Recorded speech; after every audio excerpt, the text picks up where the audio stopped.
ñu mbubboo fondation beeg Marème Faye Sall di nax nit ñeek yooyu te fekk ne demewul noonu loolu nu mu demee. waaw maa ngi lay sant Seynabou ci laaj bi nga ma laaj mais avant ma lay tontu bëggoon naa remercier sénégalais yi ak sénégalaises yi d'ici et d'ailleurs. C'est vrai que ba fii sama borom kër nekkee président ba léegi musuma wax ak presse sénégalaise dama doon daw lu bari parce que dama doon wax ni moom mooy président man awma pour di wax ak di waxaat mais au bout de 8 ans gis naa ni am na ay leeral yu ma war a indi par rapport ak sama fondation par rapport ak sama doxalin ci sama fondation. C'est vrai que am naa fondation depuis 8 ans fondation bi aussi bu ñu remonté man bëgguma woon am fondation parce que gis naa li ñuy wax ci fondation yi ak problème yi fondation yi di am moo tax mësuma bëgg am fondation.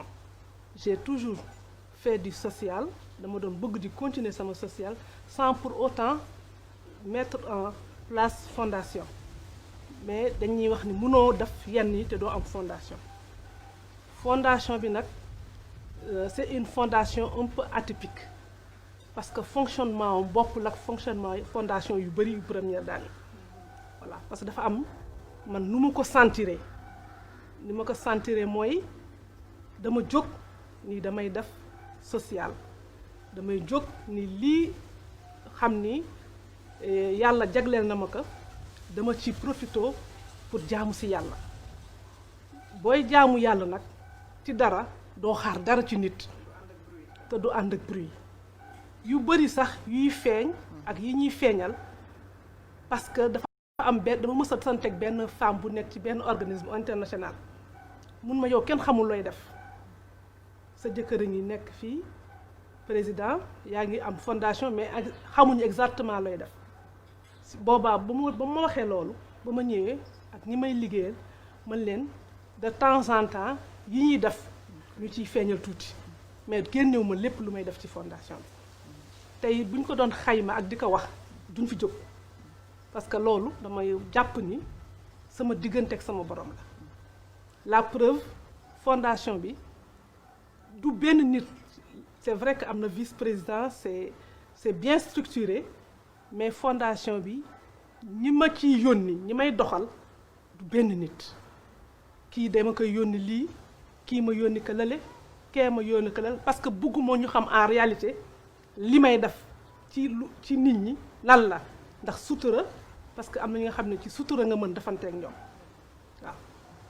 fan yi aussi ñoo ngi dégg lu bari yu ñuy tuumaal ci fondation bi man dama mës a wax ni fondation bi du bind kenn du gis fu fondation bi bindee demander quoi que ce soit mësuma ko nangu duma ko def. lu ma soxla ci fondation bi sama borom kër mi ngi ma siy jàppale bu maladie bëree mi ngi ci dugal loxoom bu ma soxlaa lu mu mën a soxla moom mu ngi ci jàppale. am na nag ay quelques bonnes volontés yu nga xam ni dinañ ma jàppale ci ceeb ci dëwlin ci suukar am na fi mais lu ci ëpp li may def lu bari sama borom kër moo si dugal loxoom. bonne volonté yooyu fii rek la ñu nekk wala am na ñuy jógee bitim réew ak yooyu di ci dugal seen loxo. ñi jóge bitim réew dañ leen di ragal.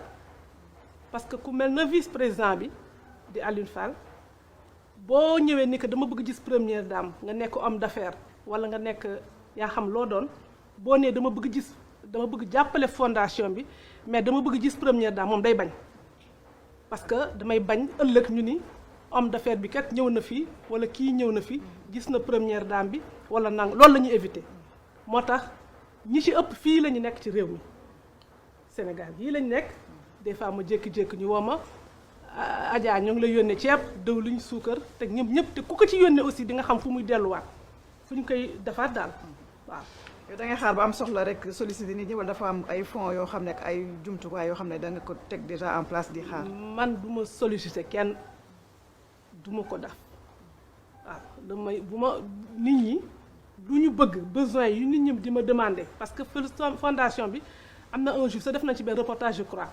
dañuy recevoir demande yu bari léegi sax dama focaliser wu ci maladie xeebaluma kenn soxlaam mais léegi ci maladie lay gën a dem parce que maladie ñoo gën a bëri am na yenn affaire moom du ma si dugg des fois ñu bind ay affaire ay nangam ak nangam du ma ci dugg sax du ma xebal kenn nag affaire am mais du ma si dugg lu ma xam daal mooy man damay focaliser wu ci maladie te bañ trafic d'influence moo tax ñi ëpp chance que seen affaire ñu régler ko mooy ñiy yóbbu directement ci fondation bi c'est ouvert guddi bëccëg bu ku dem duñ la delloo sa lettre duñ la delloo sa enveloppe dinañ ko jël te dinaa si jot. par ku bëgg ndimbal daal foog nga bind yóbbu ko ci fondation da ngay yóbbu ci fondation bi parce que bëgguma ñu jaar ci nit. moo tax bu ma déggee ñu ni arnaqué nañu kii jël nañu kii xaalisam daf may jaaxal parce que nit fii Seynabou fii Sénégal nit mënu la indi ci man loolu depuis le début dama ko bañ. bëgguma ku la ni mën naa la ji wutal audience ci Marème Faye Sall dalay wax lu la neex dalay nax dina ci dëkk bi laa dëkk fii laa yaroo fii laa juddoo am naa ay xarit am naa ay àndandoo am naa ay lépp mais toutefois ku am looy soxla ci man fondation bi toujours nit a nga fa boo joxee sa lettre dinañ ko jot.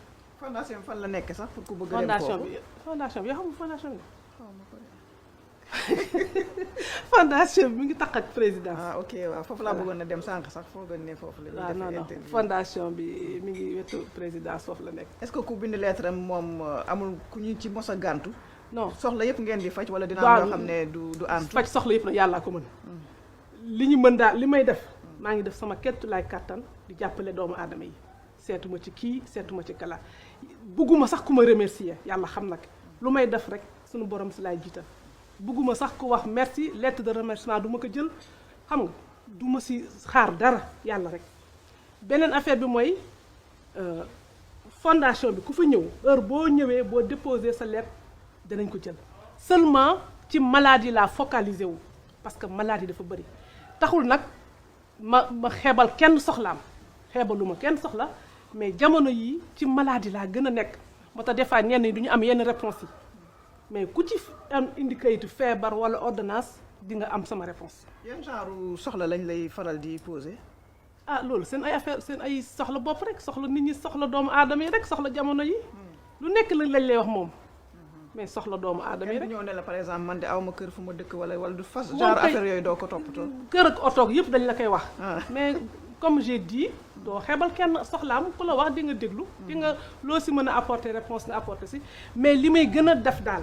mooy faj doomu aadama yi. néew gi doole gi ak néew bu doole am na temps aussi ma defan programme Rama.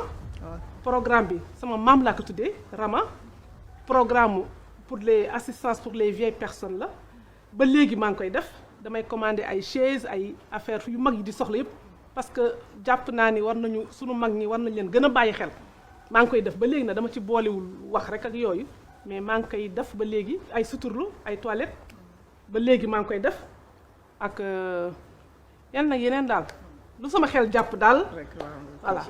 waaw madame la première dame yow nag moom siiw nga loolu macha allah ci réseaux sociaux yi am na ay soppe yu bari yoo xam ne dañoo ubbi sax ay compte ci sa tur di la topp di la waxal lu baax di la seddeel ay lu baax.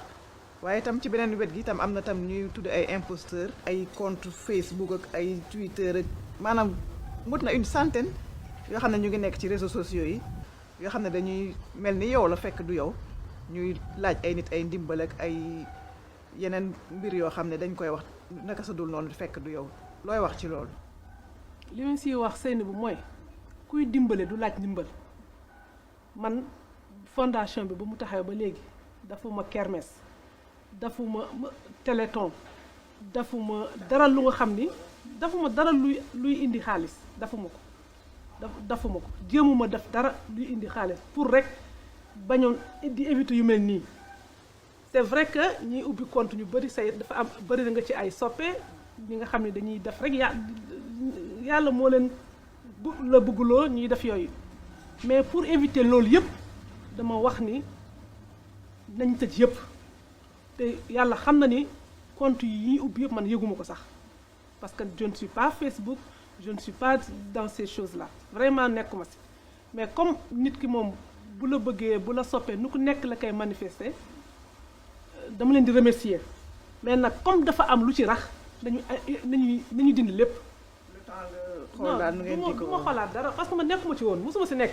nit ñee ko doon def rek parce que peut-être bëgg nañ ma jàppale yaakaar nañu bu ñu ko defee dañ ma ne dina ma neex mais li muy yàq bëri na aussi parce que ay nit a ngi ci lor ay doomu nit ay jàmbur te du loolu ñu doon moo taxoon mu jóg nañu j'ai demandé à ce que ñu arrêté lépp et puis na ñëpp xam ne man nekkuma ci Facebook binduma Facebook awma compte Facebook du ma tweeté du ma def yooyu yëpp du ma ko def.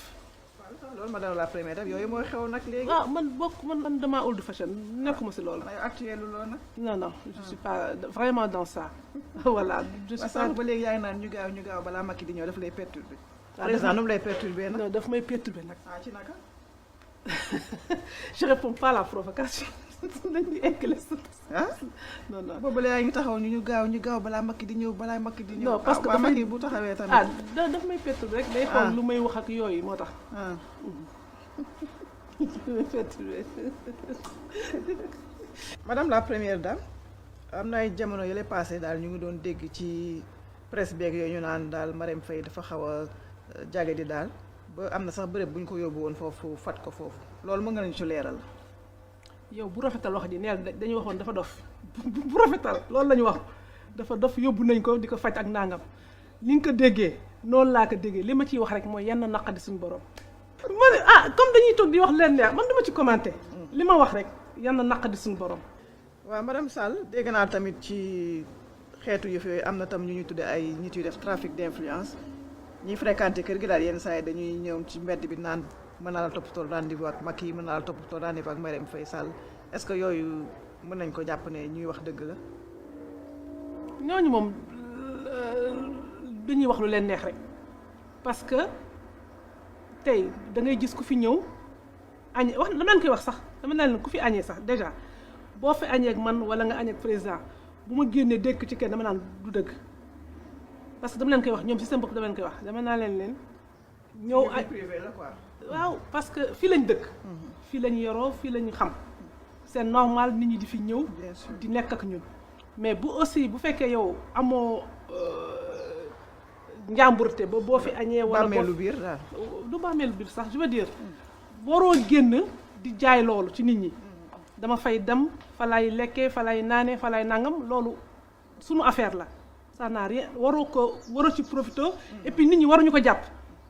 nit ñi waruñu jàpp loolu boo añee ak président boo añee ak première dame loolu et alors de façon kenn si ñoom kenn nit mënu la indi ci man mënu la wutal audience ci man parce que nanguluma ko kenn nanguluma nee naa la même au niveau de la fondation ku fay liggéeyee ku ñu jël papier jox la pour nga dugal ko bu ma ko yëgee dama koy dindi pour bañ rek nit ñi di def trafic d'influence man damay dem ci nit ñi damay dem ci kër mën naa fa añee mën naa fa reere mën naa fa toog xam nga mais du tere ça n'a rien à voir ak l'état wala yeneen wala leneen ku la wax ni aussi mën naa la wax première dame jox ma xaalis ma yóbbu la fële ñaa wutal ay passeport diplomatique man nekkuma si loolu kuñ ko wax aussi dañ lay nax wutaluma kenn passeport diplomatique des fois dinaa romb nit mun ma madame dama feebar waxal président ma dimbali ma ci passeport bu ma demee mun naa ko soumettre président mais ku la wax ni mën naa la wax première dame mu wutal la passeport mun naa la waxal première dame mu def lii wala mu def lee dañuy wax lu leen neex.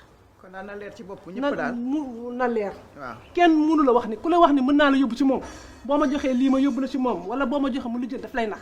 parce que amuma duma ko séquma ka kenn ku la wax aussi dama kaay ma jox la sa dossier nga joxal ma ko première dame mun la naa la ko joxal première dame kenn du ma jox dossier kenn du ñëw si ma ni ma dossier bii nit moo la ko jox du ma ko nangul kenn ku am sa dossier yóbbu ko ci fondation bu ma amee chance ma sant yow nga jox ma ko. mais bul yóbbu yow ci mbedd bi jox la ko da nga ko jël. dama koy gis c'est que déggoo ma ne la même avant. Covid bi dama daan jël note yi di taxaw parce que nee naa leen du ma xebal kenn soxla. waaw dégg naa yenn saa ñu ne Marème Faye de seet nañ ko fële ca marché Kermel muy dox moom kenn wala côté Sandaga ak yooyu noonu. xanaa da ngay wéet ci biir kër gi. Covid bi moo ma yàqal rek. mais dama da nga namb ay kii yooyu daal. dama bëgg di génne di dox di lu tax du ma génn sax. première dame nga. première dame mooy lan buñ la kidnappé nag. kenn du ma kidnappé. macha allah yàlla rek kenn du ma kidnappé. damay bëgg di dem ci nit ñi en fait damay bëgg di dox sama soxla di dox sama yitte di dem ci marché yi di jëndal sama bopp parce que bëgguma nit naan maa koy jëndal nit wala ñu naan maa koy wutal wala lépp maa koy defal sama bopp. booy génn da ngay tàggoo wala da ngay jékki-jékki rek. damay génn man bëgguma ko ñu may xaar. loolu wóor na. wóor na kañ. wóor na. kon booy génne sa président du la yëg. sama borom kër yow doo tàggu sa borom kër yow booy génn booy génn doo tàggoo. dinaa tàggoo waaw moom la damay tàggoo kay du tàggoo. dina la bàyyi ngay dox yow kenn ci mbedd bi noonu. mais man yéenay jàpp ni ay première dame ak loolu man lu may jàpp mooy nit kuy dox doxam. mais loolu wóorul tam. ñu sant yàlla rek depuis boobu yàlla ñuy suturaal yal na yàlla yàgg di suturaal rek. ñaan yàlla mu ñu suturaal dañuy ñëw xam nga ñëpp yemuñu tamit. loolu aussi am na c'est vrai que avant dama doon génn bu ma génnee nit ñi ñëw jox ma ay këyit léegi mënatuma jël këyit ndax mbas bi mënatuma ko def. da wàññi nga sax sa génn. waaw damay wàññi génn parce que ñun ñoo mën a war a joxe exemple. mais da ngay affaire. tëju bi dafa metti da ngay namb yenn saa yi nga tàmmoon avant yooyu di génn di jël air wala genre affaire. question génn air damay bëgg di def comme yow ni ngay def boo xëyee bu xam ne da ngay liggéey man liggéey ma boo xëyee damay dem si dëkk yi dem ci marché yi. li jënd sama bopp li jënd sama kër. waaw maa ngi yow yemuñu nag. ndax la. man personne anonyme laa rek presque man fu ma génne du ñu ne ma nga ne la topp ma voilà. man daal. j'essaie de mener une vie normale. dama ko wax depuis le début maa ngi koy wax maa ngi damay essayer c'est vrai que mon mari est président de la République loolu yëpp dëgg la alhamdulilah rabbil alamin mais man personnellement j'essaie de mener une vie normale di dox li ma war a dox di dem fi ma war a dem di dem ci xew yi di dem ci tuur yi di dem ci nit ñi. kon léegi su ma amoon xew bu ma la invité di nga ñëw. waaw ndax du ma buñ ko seexee. ma ñëwal la kay. baax na. buñ ko seexee kañ ma ñëw si sax aw ma problème yooyu aw ma problème mu dem ci nit ñi.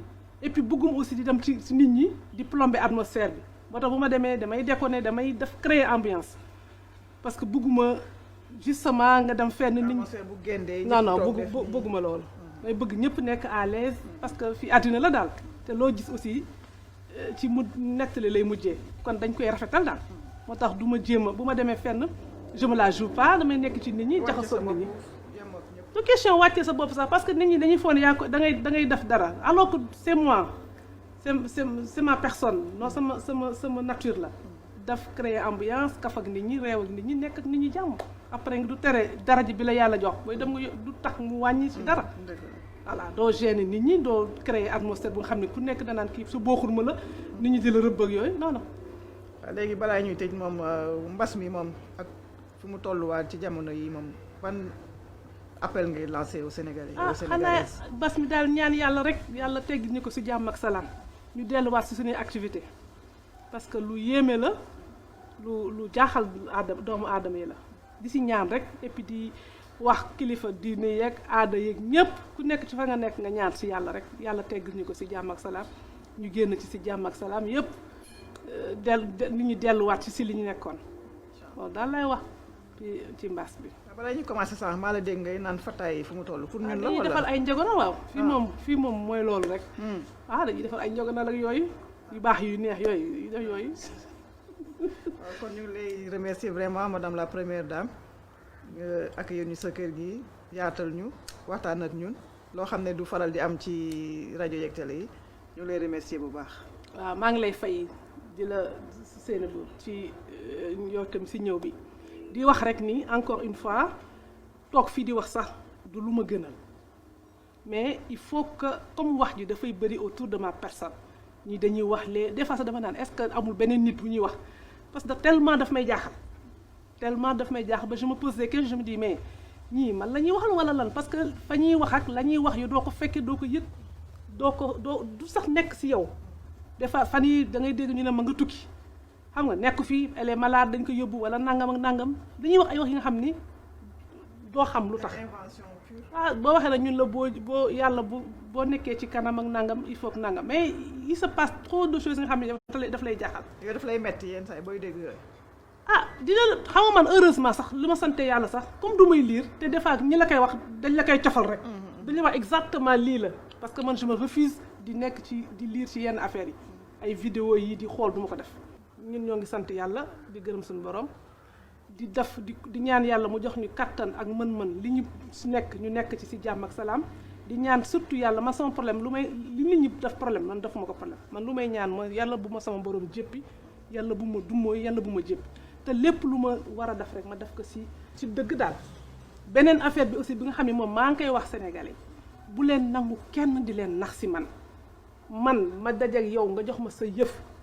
sa këyit wala nga wax ak man moo gën a yomb nit ni la dinaa ko gis suba wala dinaa dem ci këram parce que man tëjuwuma damay dem ci nit ñi damay sol sama dàll damay seeti samay xarit damay dem sama kër ay xarit damay invité sama kër nit ñi dañuy ñëw sama kër lu ma leen waxulul sama bopp man mii wala damu leen ci fondation bi ngeen jël seen kayit yóbbu ko ci fondation bi leneen lu leen nit di wax da leen di nax duma ko nangul kenn duma ko nangul kenn voilà loolu laa doon wax et puis di baalu àq bu fekkee kàddu yi dëgër na wala melul nu mu war a mel di baalu àq di sant ñëpp di gërëm ñëpp merci beaucoup. Merci encore.